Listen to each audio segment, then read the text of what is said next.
Olá, eu sou a professora Silvia, sou a conteudista responsável por essa disciplina e hoje eu estou mais uma vez aqui para a gente conversar um pouquinho sobre os gêneros da esfera acadêmico-científica, estratégias e métodos de leitura e escrita. Nós vamos apresentar então alguns gêneros acadêmicos científicos, a sua organização, seus objetivos, sua função, porque a gente sabe que a leitura e escrita na universidade são competências importantes para a produção de novos conhecimentos, né? Então, nós temos alguns gêneros que circulam na esfera de atividade acadêmica, né? Como as dissertações, as monografias, os TCCs, e gêneros que dão suporte para a produção desses gêneros, que são a resenha, o resumo. Então, é muito importante que para a sua vida acadêmica, né? Você apreenda, então, esses objetivos, porque isso vai ser um aperfeiçoamento, inclusive, muito válido para a sua prática profissional.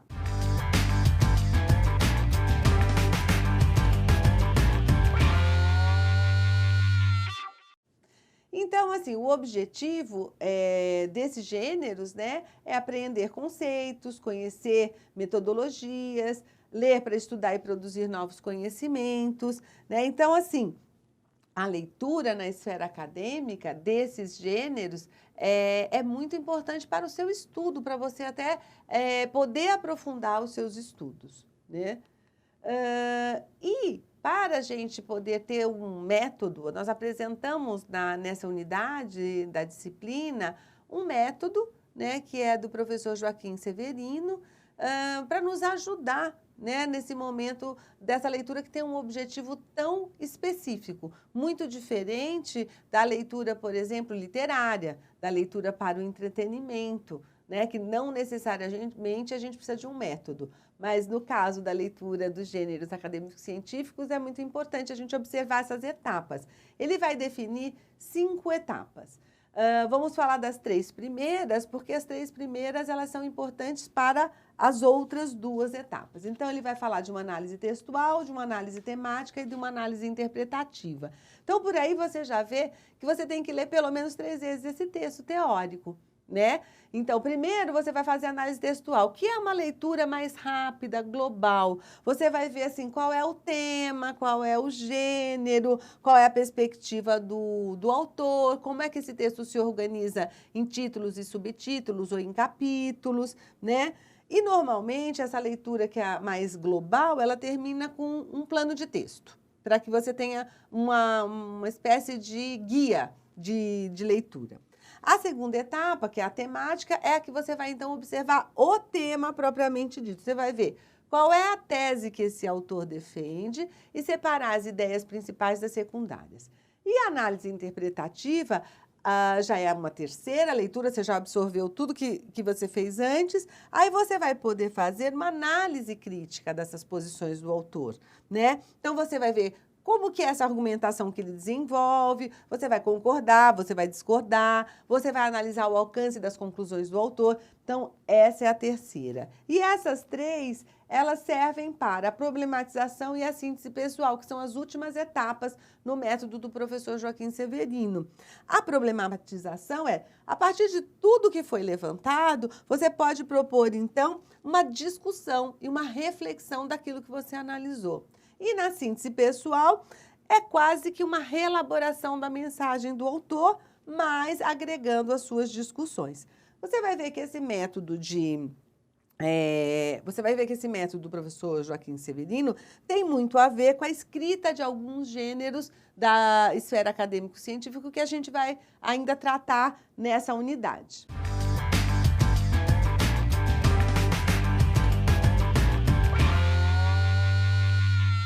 A escrita também tem 2 etapas, né? A escrita na esfera de atividade acadêmica, que é diferente também da escrita literária, da escrita de ficção, né? Nós também estamos escrevendo para produzir conhecimentos, nós também estamos escrevendo para divulgar conhecimentos, para fazer reflexões sobre um tema, não é uma escrita como a escrita literária, de ficção ou de entretenimento.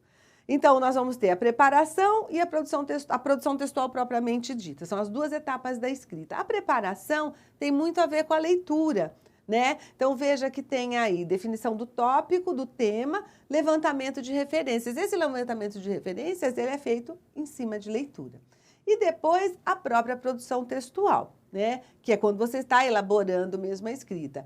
É importante, antes de você começar a botar a mão na massa, definir o gênero, que gênero acadêmico é esse, o público-alvo, e manter esse ciclo, escrever, revisar e editar. Nós vamos falar um pouquinho, então, dessa questão. Por exemplo, na seleção das referências, que tem a ver com a leitura, é importante seguir esses 3 critérios. A qualidade da fonte de onde os textos são extraídos. Então, revistas que têm níveis de qualidade B1, A1. Veja, né, que publicação é essa, que editora é essa. A importância dos autores e dos seus estudos para a área, né? Então, ver a relevância do trabalho desses autores. E a recência dos trabalhos. Recência é uma palavra que quer dizer se essa obra é recente, né? Então, obras pelo menos dos últimos 5 anos. Aí eu faço só uma ressalva que muitas vezes a gente tem essa imposição de usar as obras que foram lançadas agora, mas não podemos esquecer que há os clássicos, né? Há os clássicos na literatura teórica, na literatura de referência e que são muito importantes. Então, isso não quer dizer que você não possa usar um autor clássico lá da década de 80, da década de 90, não é? E o público-alvo, né? É muito importante na escrita ter uma representação clara desse leitor, para quem é que você escreve. Porque você pode escrever para um público leigo, para alunos do segundo grau, do ensino médio, para alunos para professores especialistas, né? Então, assim, dependendo do seu público, você vai definir que tipo de... Você vai deixar mais ou menos pistas, né? Se você vai falar de um conceito, se é para gente que já conhece, você não vai explicar esse conceito ou vai dar uma rápida pincelada. Se é para um leigo, você precisa se deter mais e dar exemplificação, dar exemplos para definir esse conceito. E a partir do momento que você conhece esse leitor, você vai definir o tipo de relacionamento que vai ter com ele. Quer dizer, você vai ser mais próximo, mais formal, você vai explicar mais ou não. Aí você também vai adotar um estilo diferente. Você vai ver que escolha de palavras você vai fazer, se você vai ser mais direto, mais objetivo ou não, né? E definir o objetivo da escrita. É um objetivo pedagógico? É para ensinar esse leitor? Ou o seu objetivo é mostrar que você também tem autoridade na área, que você também tem conhecimentos, se é para um professor especialista? Então, veja que conhecer o seu público-alvo, o seu leitor, é fundamental. A escrita também, além dessas etapas, que é da preparação e da produção propriamente dita, ela tem 2 procedimentos que são muito importantes. Um é o planejamento da escrita. É muito necessário planejar para escrever os gêneros acadêmicos científicos, né? Não dá para ter uma inspiração e sair escrevendo loucamente. Eu preciso primeiro planejar o que é que eu vou escrever. Então, eu preciso ir em busca de ideias, eu preciso organizar essas ideias e eu preciso projetar quem é esse meu leitor por conta daquilo tudo que eu disse, para ver como que eu vou propor esse texto, né? Com um objetivo pedagógico, num estilo tal, deixando mais pistas, sendo mais explícito, menos explícito. Então, é nesse momento anterior, é um procedimento, né, ainda antes da produção textual, de começar a escrever, que eu preciso fazer esse planejamento. Planejamento, conforme está lá no nosso material da professora Cabral, da Ana Lúcia Tinoco Cabral, ela vai dizer que ele é uma ferramenta, ele é uma estratégia que faz com que aquilo que a gente quer dizer se aproxime mais, aquilo que foi dito se aproxime mais ainda daquilo que a gente quer dizer. Se a gente fizer um bom planejamento, a gente tem mais chance de conseguir isso. E outro procedimento essencial que está lá na produção, que é manter o ciclo. Escrever, revisar, reescrever. É a revisão. Então, as autoras lá, Mota Roth e Rendes, elas vão dizer que a revisão é a palavra-chave para a qualidade de qualquer texto. Por isso, a cada versão escrita do seu texto, é preciso relê-lo com distanciamento e espírito crítico. Não goste de tudo que você escreve. Essa é uma regra básica, desconfie. O primeiro passo para ter um texto bem escrito é desconfiar do que a gente escreve. Se a gente gosta de tudo que escreve e achar lindo, a gente tem poucas possibilidades de aperfeiçoamento. Sandálias da humildade na hora da escrita são fundamentais, né? Então, assim, a revisão nos faz pensar nisso, né? Então, jamais imagine que seu texto está pronto numa primeira versão, né? E da mesma forma que lá na leitura nós precisamos de 5 etapas para ler um texto, aqui a gente pode reescrever um texto mais de 5 vezes, mais de 6 vezes. Pode ter inúmeras versões, tá bom? Então, é muito importante a questão da revisão e da reescrita, né? Então, sempre que você achar que precisa mudar alguma coisa, mude no seu texto.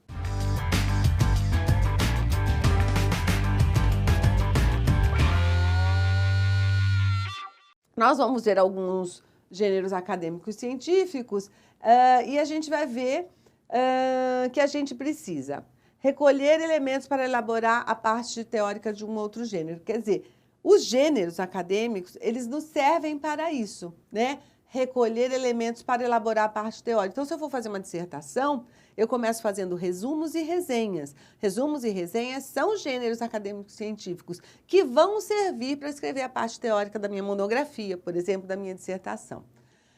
Eles têm como objetivo apresentar um posicionamento críticos e reflexões sobre o tema ou uma perspectiva teórica. Então, esse é um objetivo básico de qualquer gênero acadêmico científico. Eu vou estar sempre fazendo isso. E registrar fatos, conceitos que serão aplicados em uma pesquisa, né? Então, a gente vai ver aí 2 gêneros acadêmicos científicos muito importantes. Um é o resumo e o outro é a resenha. A definição de resumo é que ele consiste na apresentação concisa dos pontos mais importantes que um texto. E ele tem como a ideia principal a fidelidade às ideias do autor. Então, eu tenho sempre que pensar que eu tenho que contemplar as ideias do autor, a tese e a sequência lógica dessas ideias no resumo. E ele exige 2 habilidades, analisar e sintetizar, né? É importante discernir o essencial do acessório, marcar as etapas de desenvolvimento do texto e escolher as palavras de ligação. É importante reformular o conteúdo do texto condensando. Utilize suas próprias palavras, mas seja fiel com as palavras do autor. Isso é muito importante falar disso, porque a gente não pode pensar que o resumo é cortar e colar.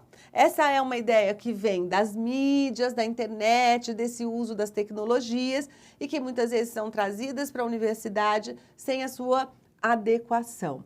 Então, a gente não pode simplesmente, para fazer um resumo, copiar e colar as partes, porque a gente vai criar um monstro, né? A gente precisa também, se a gente vai produzir uma resenha, um resumo, usar as nossas próprias palavras, porque se a gente não faz isso, nós estamos fazendo um plágio e plágio é crime, não é? Então, precisa lembrar que nem tudo se corta e cola, né? Automaticamente, e o que a gente espera na universidade são escritas autorais, né? Que você produza novos conhecimentos e você produza novos textos também. Vamos para a resenha, então? Que a resenha é um resumo crítico, na verdade, né? Ela é um resumo que contém uma reflexão crítica. Por isso que ela depende de um bom resumo, né? E se eu tiver um bom resumo, já é um bom passo para fazer uma boa resenha.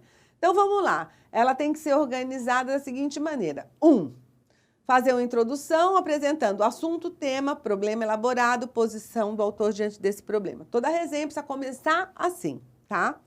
2, o desenvolvimento. O que eu vou fazer? Eu vou apresentar a obra, eu vou descrever as ideias centrais, os argumentos e ideias secundárias. E eu vou fazer isso mostrando como o autor faz isso nos diferentes capítulos, se for um livro, nas diferentes seções, se for um artigo, né? Um texto, um ensaio, um artigo.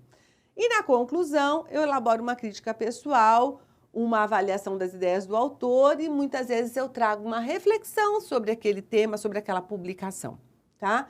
É importante só lembrar que nem sempre essa avaliação ela vem só na conclusão. Alguns autores, alguns resenhistas, eles vão fazendo essa avaliação no decorrer do desenvolvimento do texto ou já na apresentação. Eu trouxe uma resenha. Não deu para trazer o texto todo, porque ficaria uma coisa enorme, a gente não tem nem tempo na nossa aula, mas eu quis mostrar para vocês ali, né, na massa mesmo, como uma resenha para poder se entender melhor do que eu estou falando. Então, assim, essa resenha que o autor faz do livro do Ambrósio Renato, veja que ele põe primeiro já todos os dados da obra ali, o nome do autor, começando pelo sobrenome, o nome da obra, a cidade e a editora e o ano, e depois ele começa a introdução. Então, os 2 primeiros parágrafos são de introdução, onde ele vai falar o nome da obra, o autor, que ele é um professor universitário, que esse trabalho insere-se numa corrente de pesquisa de tradição clássica. Então, ele já situa a obra dentro da área de estudo. Depois ele vai, ainda na introdução, falar mais especificamente da obra. O que é esse livro? Ele apresenta o resultado de uma pesquisa de mestrado.